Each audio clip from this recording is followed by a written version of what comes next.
Alors j'ai le plaisir de présenter Caroline Gergen, que la plupart d'entre vous connaissez. Elle est historienne de la photographie, elle est maître de conférences à l'université Paris 4 en études anglophones. Elle est diplômée de l'université Paris Diderot et de l'école du Louvre pour une thèse tout à fait remarquable sous la direction de François Brunet et de Dominique Defonréau. Une thèse sur le California Camera Club, une société de photographie largement oubliée, mais qu'elle a réussi à faire ressurgir dans l'historiographie de façon admirable. Je le dis parce que je l'ai lu, donc je peux le dire. C'est un travail magnifique.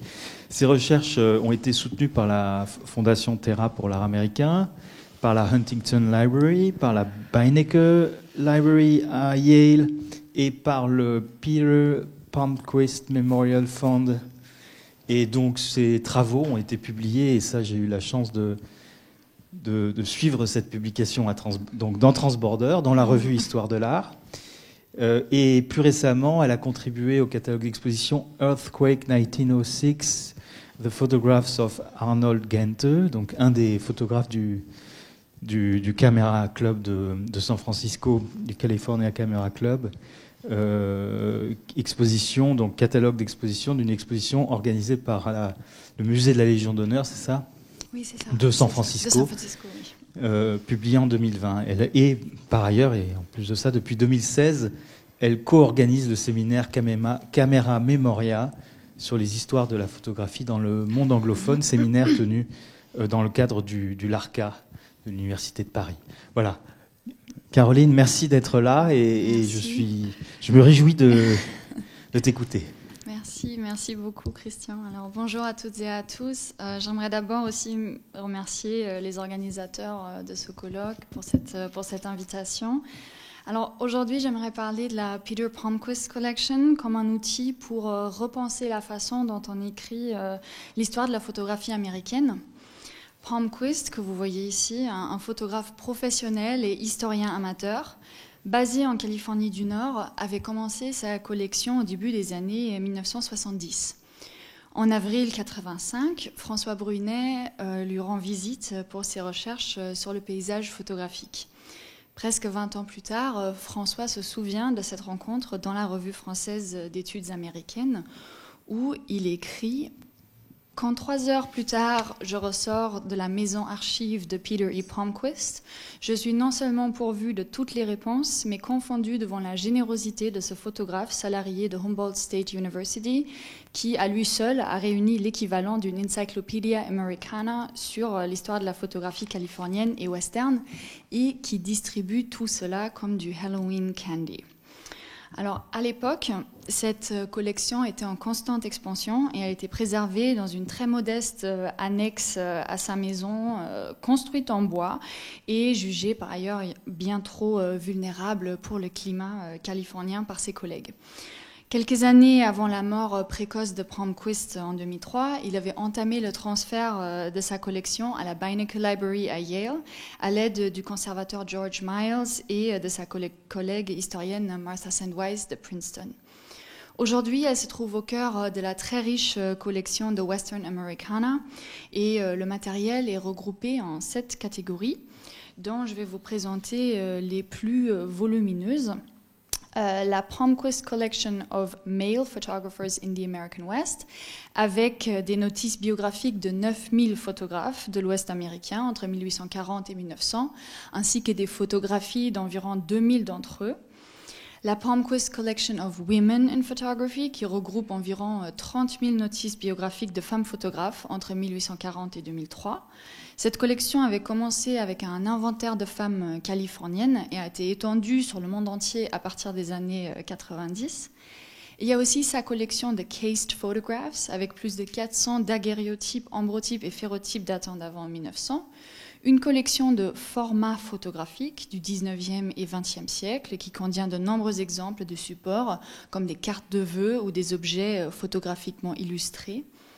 une collection de ses propres travaux en tant que photographe professionnel, contenant des milliers de tirages et de négatifs, et enfin, ses archives personnelles avec sa correspondance, des enregistrements audio des entretiens et des notes de recherche pour les articles et expositions.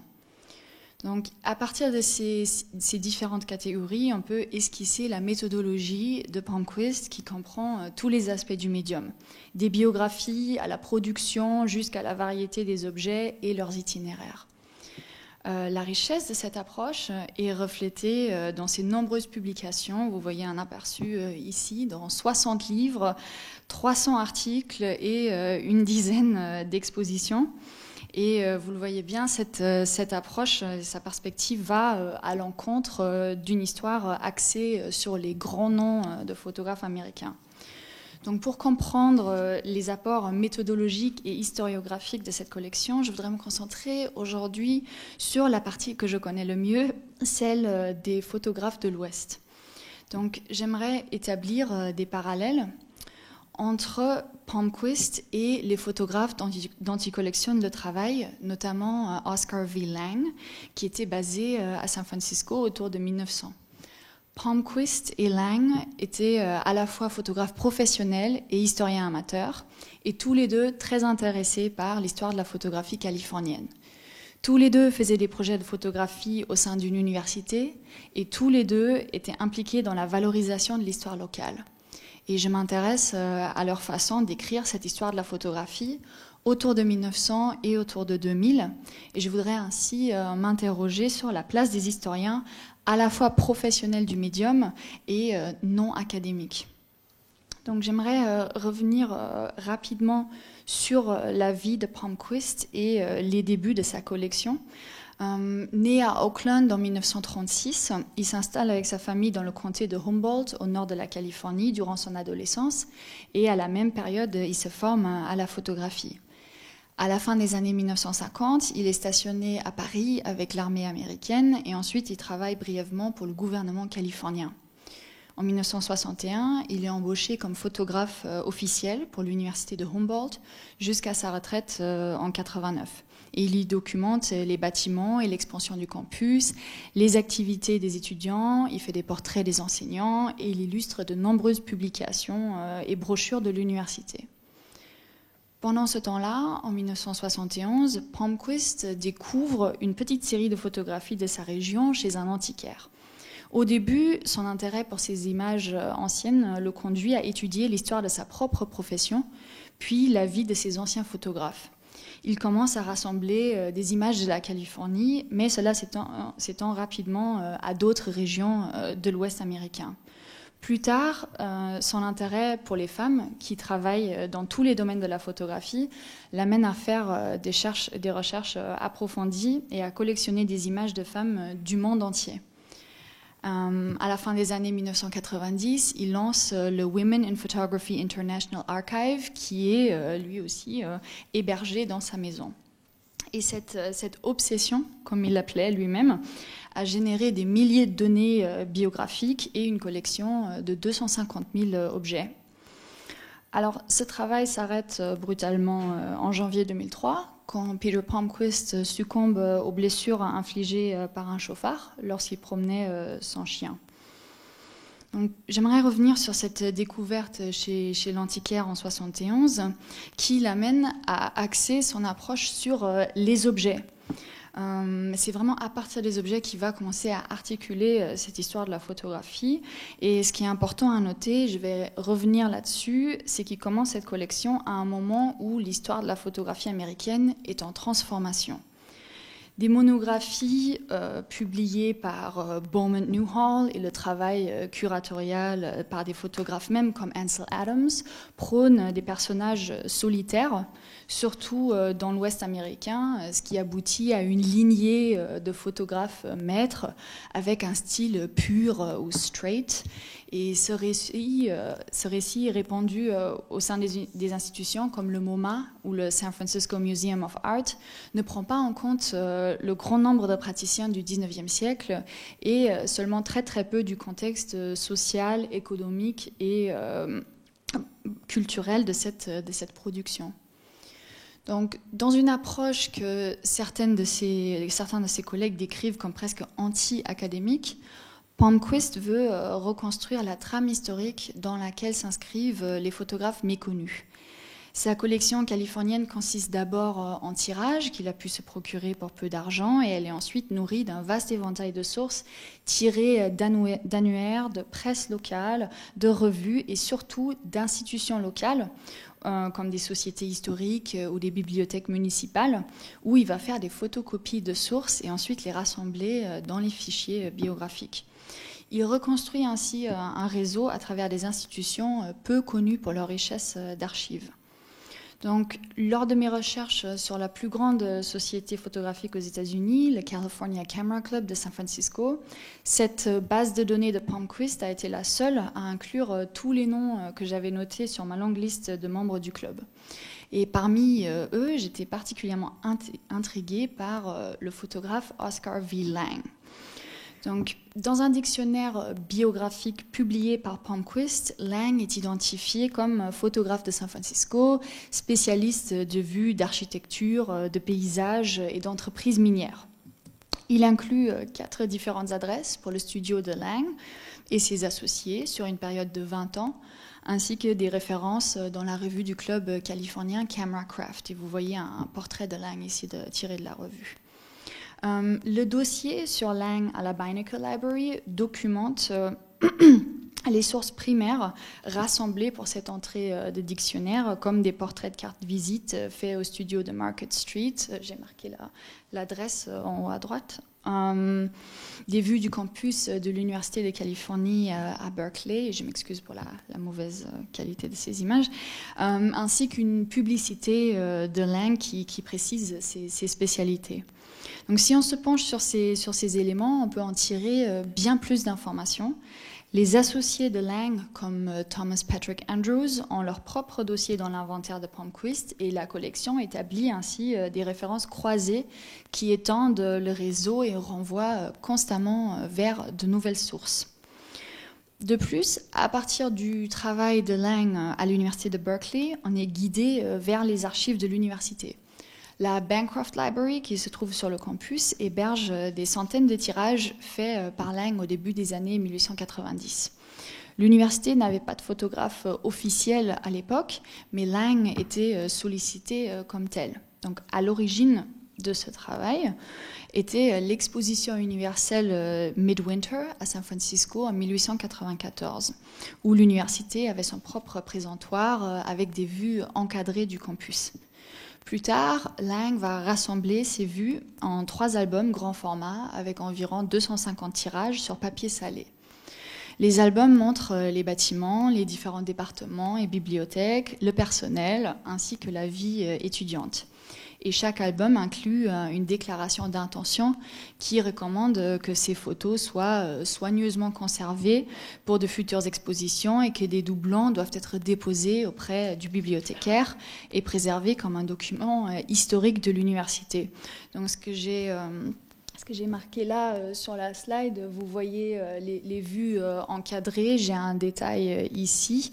Et la prochaine slide, en fait, montre ces 2 vues-là qui sont donc préservées dans l'album.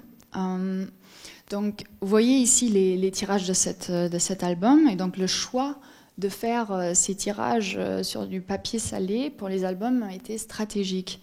Ce procédé plus ancien lui permettait de créer une surface mate avec une apparence douce et riche en détails. Il avait été utilisé pour d'autres albums historiques, notamment par un des premiers photographes de San Francisco, George Farden, 40 ans auparavant.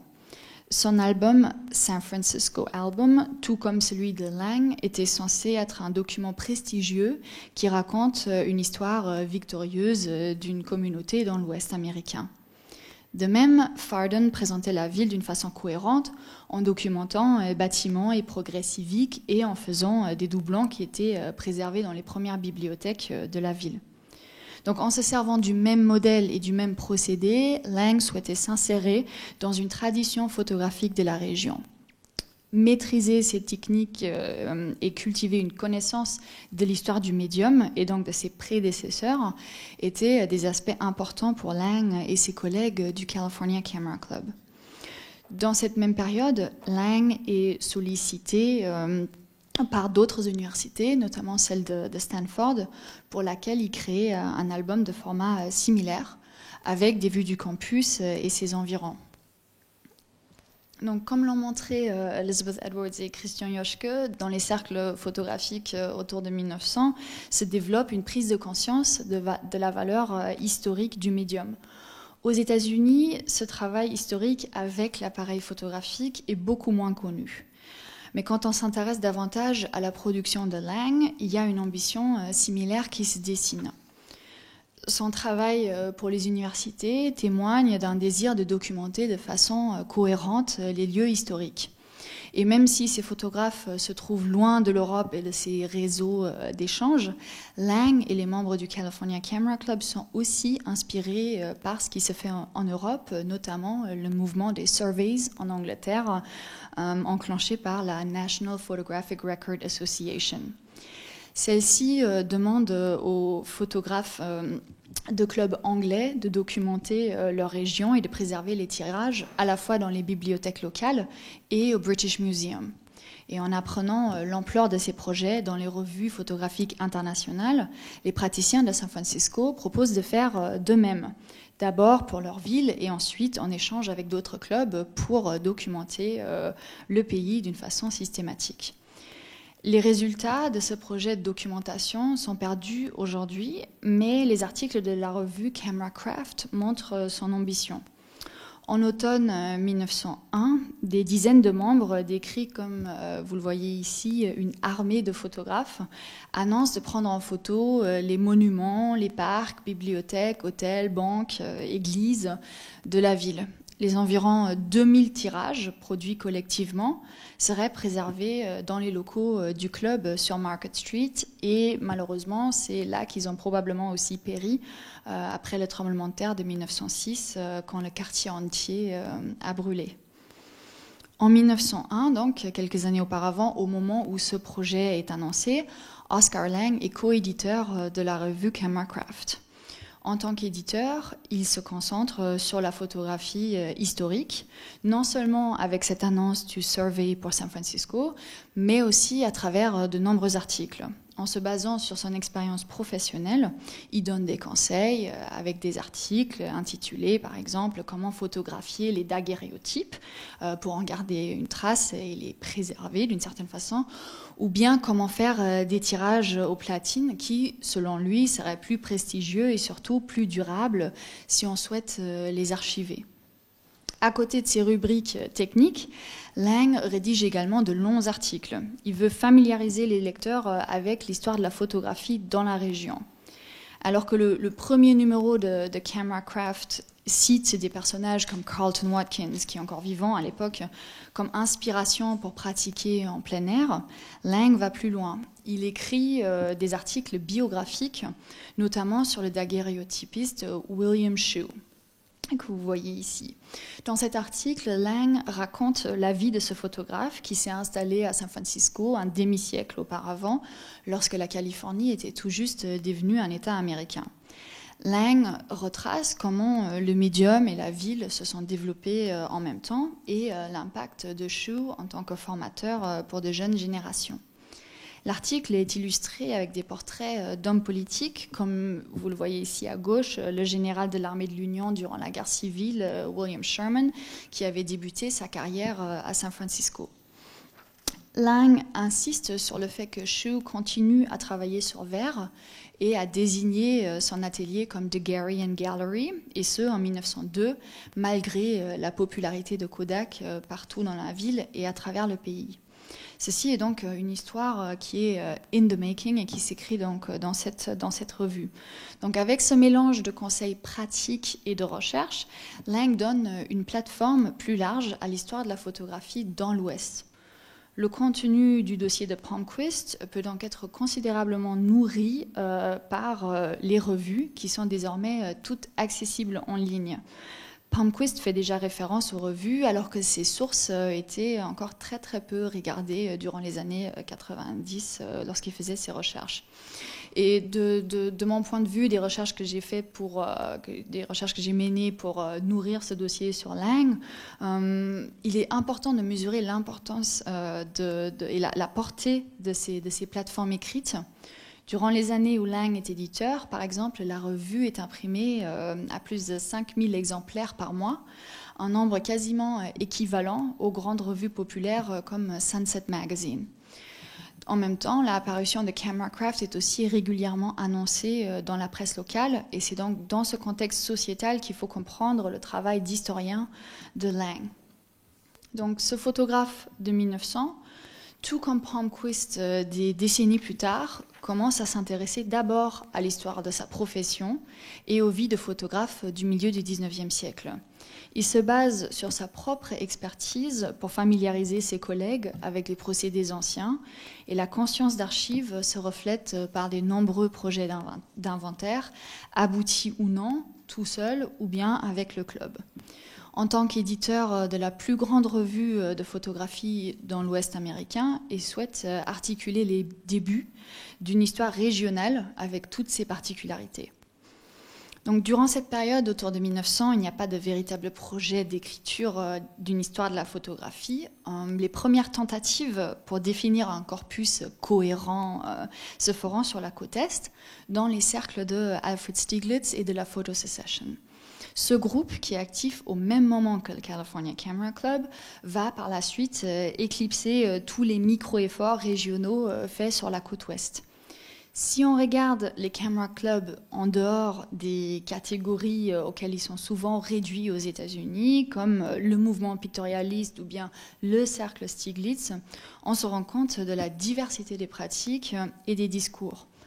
Pour les Californiens, leur idée d'une histoire de la photographie est concentrée sur la région et contient donc ces plusieurs activités.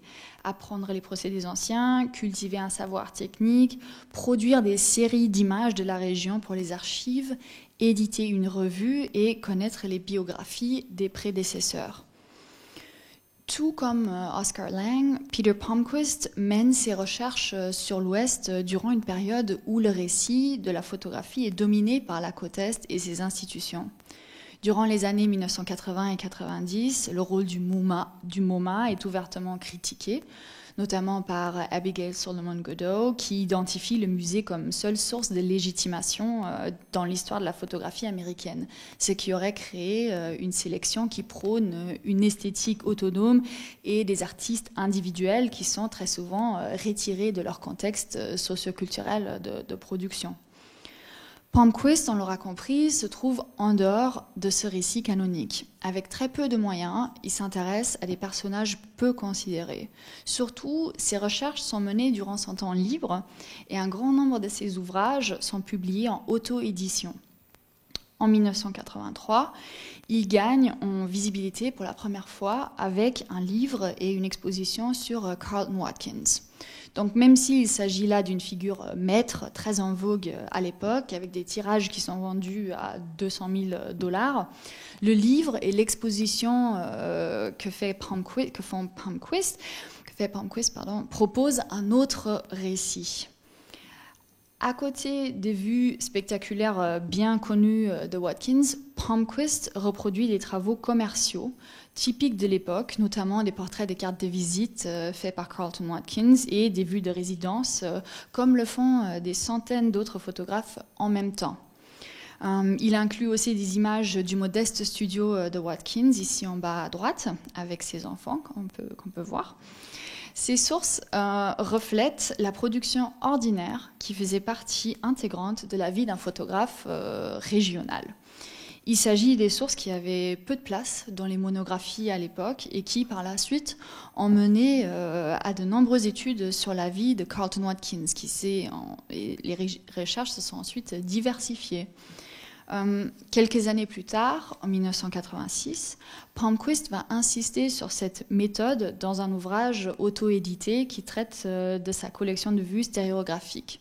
Et il y explique: Je vais traduire. Pour étudier la photographie en tant que culture matérielle, l'approche doit être large. On ne peut pas se fier uniquement à des évaluations fondées sur des méthodes d'histoire de l'art, ni se baser sur quelques grandes collections institutionnelles avec leurs préjugés inhérents.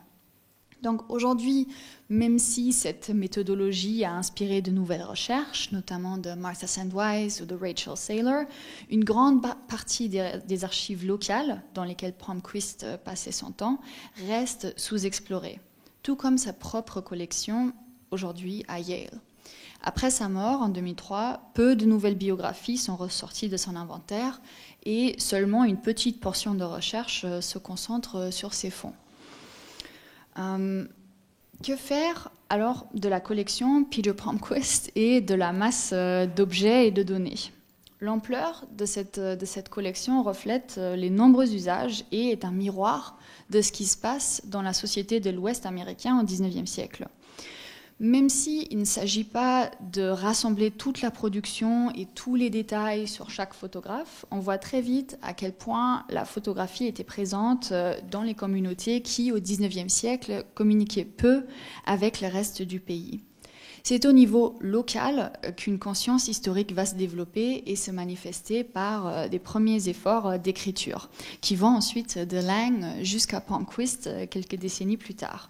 Donc cette masse accumulée nous mène à une critique historiographique et méthodologie que l'on peut articuler en deux temps, si vous voulez. S'interroger sur les voies de l'histoire de la photographie et considérer la sensibilité des professionnels sur l'histoire de leur métier, mais aussi questionner à nouveau les absences dans ce récit local. Donc si on considère la collection Palmquist dans son ensemble, aujourd'hui j'ai parlé de la collection des photographes de l'Ouest, des photographes masculins.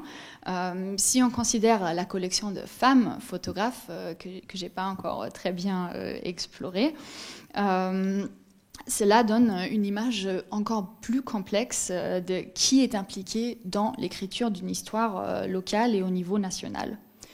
Donc, la première chose serait de s'interroger sur les voies de l'histoire de la photographie. Le deuxième aspect serait de s'interroger sur les lieux de préservation. La collection Palmquist ne fait pas partie des fonds photographiques, mais de la collection de l'Ouest américain au sein de la Beinecke Library à Yale, entourée de manuscrits, de cartes et de correspondances, objets avec lesquels elle dialogue. Donc la question serait donc, avec laquelle j'aimerais terminer, qui écrit l'histoire de la photographie américaine et sur quelle source cette histoire est-elle basée? Je vous remercie. Merci beaucoup Caroline pour ce très, très bel exposé qui vraiment s'inscrit totalement dans la prolongation des travaux de François Brunet. D'abord parce qu'il s'intéresse à l'écriture de l'histoire par la photographie et donc aussi à des entreprises qui sont complètement à rebours des textes canoniques de la légitimation culturelle de la photographie. Donc évidemment, on a déjà renvoyé au chapitre du livre Histoire contre Histoire qui s'intéressait à Taft versus Beaumont-Newhall. Évidemment, on pense à ça. On pense aussi aux travaux de François sur l'Ouest américain. C'est quand même un des très très très gros travaux qu'il a conduit. Voilà, donc merci pour ça. Moi, j'ai des questions, mais peut-être qu'on va inviter Olivier Lugon à faire une première remarque ou poser une question s'il le souhaite, avant d'ouvrir la discussion à la salle et à la salle virtuelle. Est-ce que Olivier est là avec nous? Oui, bon. Parfait, on t'entend très bien. Oui, je suis là, je ne suis pas là. Je suis vraiment désolé.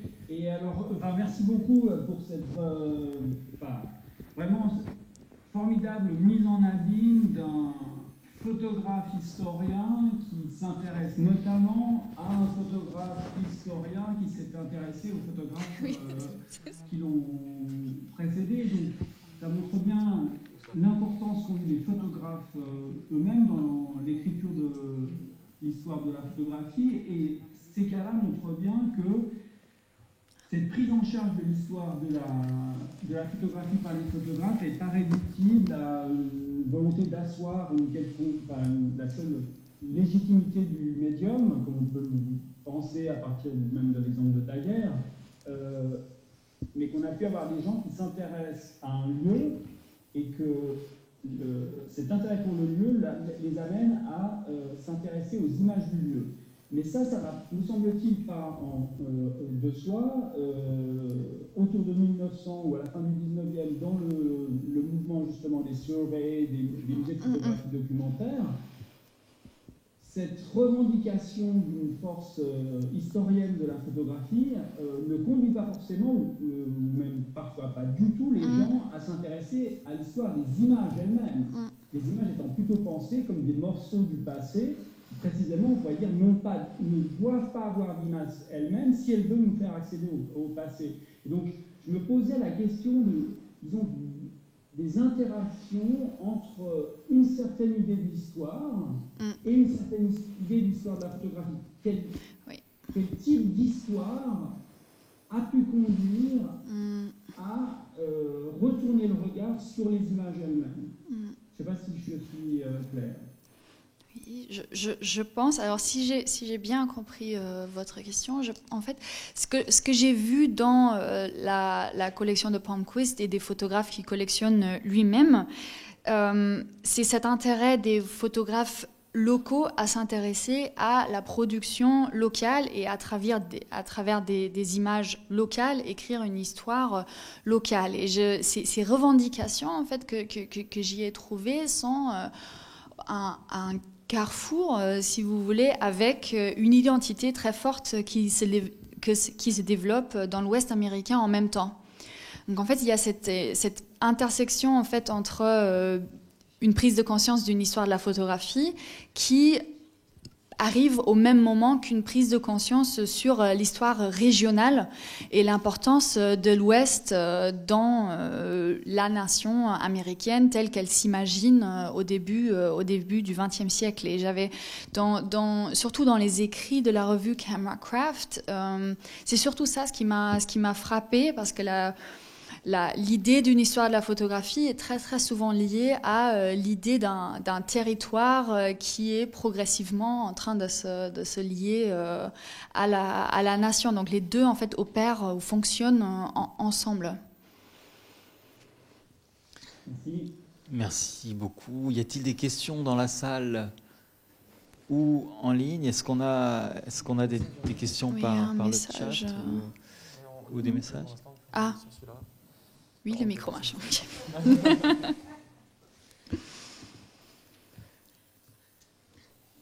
Alors, pas d'autres questions. Enfin, moi, j'ai beaucoup de questions, de réactions. Enfin, il y a des choses que, évidemment, qui m'ont rappelé d'abord le travail de thèse que tu as fait, et puis de manière générale aussi cette période où la photographie s'impose. La photographie et d'une certaine manière le pictorialisme s'impose par la voie documentaire et pas par la voie artistique. C'est le cas dans de nombreuses... bon, ça, tu l'as dit, c'est le cas en Angleterre, c'est le cas en Allemagne, c'est le cas aux États-Unis. Il y a une sorte de mouvement commun d'intérêt pour le territoire et pour l'histoire. À quel point on peut définir ces entreprises, celle de Lang, comme une histoire du lieu, et est-ce que jusqu'où remonte cette histoire? Qu'est-ce qu'elle occulte? Est-ce que c'est une entreprise de représentation d'un territoire avant tout et d'une sorte plutôt d'ethnologie ou d'ethnographie régionale, ou est-ce qu'il y a vraiment une épaisseur historique et quelles sont évidemment les communautés qui sont absentes? Donc ça fait deux questions, mais bon, elles sont un peu reliées. Voilà, c'est un peu ce que je voulais te demander. Oui, alors je suis tout à fait d'accord, et en fait j'irais même jusqu'à dire que dans le projet de Lang, notamment sur l'université, je ne sais pas si on peut revenir sur les slides ou si c'est un peu trop compliqué. Oui, alors les slides de... Voilà, ces images-là, notamment celle de droite, c'est quelque chose qu'on peut tout aussi bien retrouver 10 ans plus tard dans les expositions des salons pictorialistes. Donc en fait, ce style pictorialiste est aussi mobilisé pour façonner cette histoire du territoire. Et ce projet documentaire, alors j'y ai pas tellement fait référence aujourd'hui, mais cela s'inscrit évidemment dans un récit dominant du paysage de l'Ouest, de qui va l'occuper, qui écrit cette histoire, qui y est présent, qui est absent. Les lacunes sont énormes. Et ce qui est intéressant sur ce projet-là, alors il y a plusieurs supports déjà que j'ai montrés aujourd'hui, mais il y en a encore plus. Alors il y a les vues encadrées pour l'exposition Midwinter, qui est la première exposition universelle, donc internationale, qui se fait à San Francisco, qui déjà prône donc un récit assez victorieux, impérialiste en fait, qui s'insère dans une vision impérialiste qui émerge pour la nation américaine. Ensuite, il y a ces albums qui sont censés être préservés au sein de l'université. Et ensuite, Lang va faire des diapositives qui seront projetées lors des soirées de lanterne magique à San Francisco, où toutes ces images sont accompagnées d'un script, en fait, d'un véritable récit qui fait une trentaine de pages, qui est préservé aussi à l'université, où il va dire que voilà, le campus de Berkeley ça représenterait les débuts d'un empire de l'Ouest américain, où Berkeley serait un peu comme le Oxford des États-Unis. Donc c'est un récit dominant qui s'articule très très clairement à travers ces projets documentaires, et les absences sont donc assez frappantes, mais ça vient aussi de la sociologie des clubs photographes qui vont donc inclure pour la plupart des hommes. Bon, au sein du California Camera Club, c'est un peu différent parce qu'il y a beaucoup de femmes qui participent, mais ces femmes vont participer aussi à la fabrication de ce récit-là. Il y a un récit dominant, bien évidemment, qui exclut notamment l'immigration chinoise. Oui, l'immigration chinoise, elle va être mobilisée pour ces récits-là, mais d'une façon extrêmement sélective. C'est ça ce qui est intéressant pour San Francisco, où on va avoir des quartiers d'immigrés comme à New York, à la même époque où des photographes comme Jacob Riis prennent ces quartiers-là en photo. Il y a un discours critique qui se développe autour de ces représentations. À San Francisco, ce n'est pas du tout le cas. À San Francisco, il y a les représentations de l'altérité, des others, des immigrés chinois qui sont soit représentés comme des personnages exotiques qui viendraient d'une certaine façon, comment dirais-je,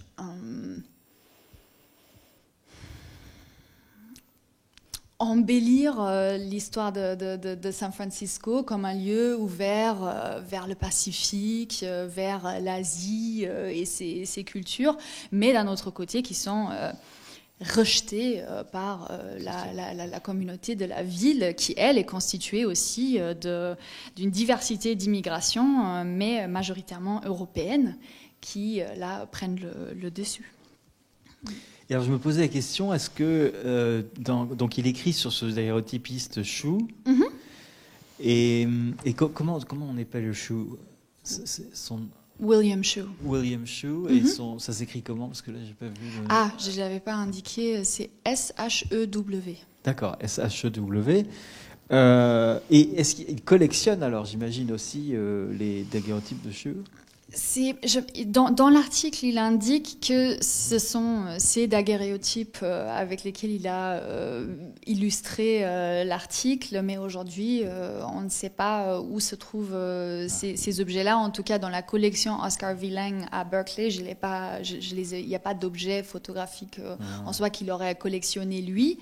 Mais par contre, l'association amateur qui vient juste avant le California Camera Club, eux, ils vont se mettre à collectionner un certain nombre de daguerréotypes qui seront ensuite donnés à des bibliothèques municipales. Merci beaucoup. Est-ce qu'il y a d'autres questions dans la salle ou en ligne? Toujours rien. Peut-être alors une dernière question avant de passer la parole. On a un petit quart d'heure de retard, mais comme on a commencé avec un quart d'heure de retard, je me dis que sans vouloir accentuer le retard, il ne faudrait pas non plus raccourcir trop le temps de parole de Caroline. Dernière question. Évidemment, le tremblement de terre de 1906 est un bouleversement cataclysmique à San Francisco, et c'est aussi le moment d'une relecture du paysage par ces photographes du Camera Club, notamment Lang, mais aussi Gente.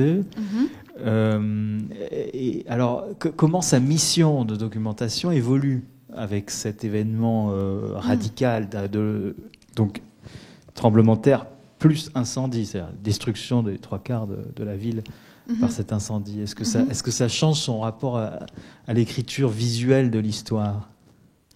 Alors quand le tremblement de terre de San Francisco, ça c'est comme impact sur la communauté photographique. Il ne faut absolument pas négliger l'impact en fait de cet événement qui va détruire une bonne partie des collections des photographes qui sont basés à San Francisco.